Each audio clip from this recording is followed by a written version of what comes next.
ዋው በጣም ደስ የሚል ነገር ተፈጠረ። በዛብህና ኪራ ታርቀዋል። ይሄ ልጅ ሰውዬ ግን በዛብህ ነው አይደለ? ስሙ በዛብህ፣ እውነትም በዛብህ። እኔ በዛብህ ብየዋለሁ ማለት ነው። ስሙ ትክክለኛ በዛብህ ነው፣ አነሰብህ ነው፣ ጨመረብህ ነው፣ አላቅም ምን እንደሆነ ስሙ ማለት ነው።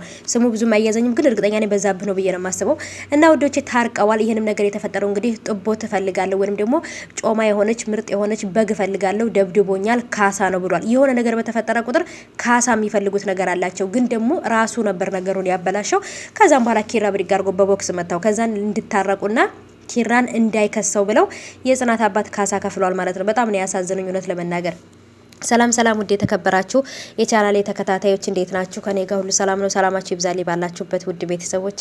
ለቻናሌ አዲስ ከሆናችሁ ሰብስክራይብ አድርጋችሁ ቤተሰቡን ነባሮች እንኳን በሰላም መጣችሁ ብያለሁ ውዶቼ።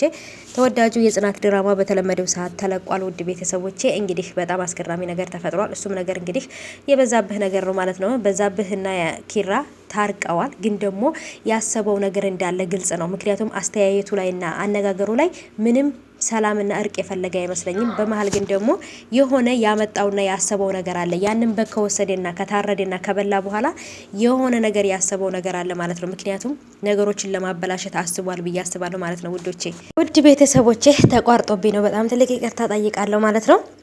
እና ውዶቼ አንድ ነገር የተፈጠረ ነገር አለ። እሱም ነገር እንግዲህ ይሄም ልጅ ነኪራ ቤት ያለ ልጅ ማለት ነው ጨበርዬን የያዝሽውን ዳይመንድ ካላመጣሽ እያለ እያስጨነቃት ነበረ። ያንም ዳይመንድ ደግሞ እሷ ጋር እንደረለ ነበር ስትነግረው የነበረው። ግን ደግሞ መጨረሻ ላይ እንዳያችሁት ዳይመንዱን ሀብሉን ካለበት ወስጄ ልሸጠው ሞክሬ ነበር።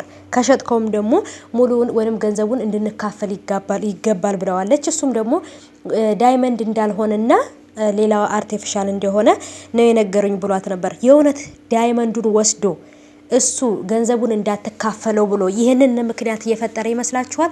ወይንም ደግሞ ራሷ ዳይመንዱን ቀይራ በሌላ ሀብል ቦታው ላይ አድርጋ ሌላውን ትክክለኛውን ዳይመንድ ደግሞ ሌላ ቦታ አስቀምጣው ነው ወይንስ ምንድን ነው? በጣም ትልቅ ጥያቄ ፈጥሮብኛል። ምክንያቱም ዳይመንድ መሆኑን ሳታቅ እዚህ ቤት ይዛ ለስንት ወራት እዚህ ቤት እነ ጽናት ቢዛው ተቀምጣለች ማለት ነው። ያን ነገር ደብቃው ነበር። ግን አሁንም በሌላ አርቲፊሻል ቀይራው እንደሆነ እንጂ ላይሆን ይችላል። እዚህ ጋር ደግሞ እንግዲህ የናቲን ፍቅረኛ ማለት ነው ጫው ነበር ያጠጣቻት። ውሃም ጭልይ ሲላት ጫው ነበር ያጠጣቻትና አረ እንደው ጨበርዬ የእውነት ግፈኛ ናት ማለት ነው። ግፈኛና ለምን ይሄን ያህል ልጅ ታረጋለች? እሱን ስለምትወደው ማንም ሴት እሱን እንዲጠጋው ስለማትፈልግ ነው መሰለኝና ናቲን እንግዲህ ወደዋለች ወይንም አፍቅረዋለች ጨበርዬ ማለት ነው። እና ውዶቼ ኪራ ከዚህ አካባቢ መሄድ አለበት ብላችሁ የምታስቡ ሰዎች የጽናት አባት ራሳቸው ካለባቸው ችግር በላይ ጭራሽ እንደውም ኪራ ሰው ጋር እየተደባደበ ሌላ ችግር እያመጣባቸው ነው። አሁንም ለዚህ በዛብህ ለተባለ ሰውዬ ሌላ እንግዲህ ካሳ በግ ሊከፍሉ ነው። ከዚህ በፊት ልጁ ወንድሙን አላገባም ስላለች በሬያቸውን ካሳ ሰጥተው ነበር። አሁንም ደግሞ በኪራ የተነሳ እሱ ከሚታሰርና ከሚከሰስ ብለው ሌላ ደግሞ አሁንም አንድ ጥቦት በግ ለሱ ብለው ካሳ ሰጥተውታል እንዳይታሰር ማለት ነው። እና ስለዚህ ኪራ እዛ አካባቢ ካልሄደ በዚህ ስሜታዊነትና በዚህ አልሰማም የሚለው ይሄ ጭንቅላቱ የተደፈነው ጭንቅላቱ ከባድ ስለሆነ ጠብጠብ ስለሚለው ዛጋም በዛብህ ጠብጠብ ይለዋል፣ እዚህ ጋር ኪራ ጠብጠብ ይለዋል። ስለዚህ ነገሮች በተለይ ለኪራ አባት በጣም ከባድ ናቸው።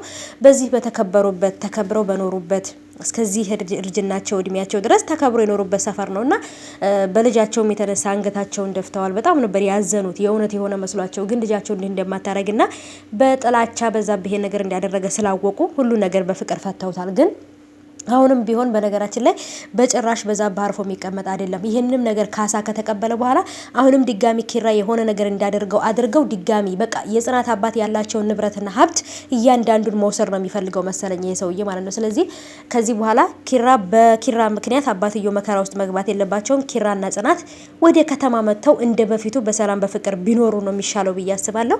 እስኪ እናንተስ ምን ትላላችሁ? የዛሬውን የጽናትን ድራማ እንዴት አያችሁት? እነሱ ሁለቱ ስለታረቁ በጣም ደስ ብሎኛል። ግን ደግሞ ኪራና ጽናት ተያይዘው መጥተው እንደ በፊቱ ከተማ ውስጥ ቢኖሩ አሪፍ ነው።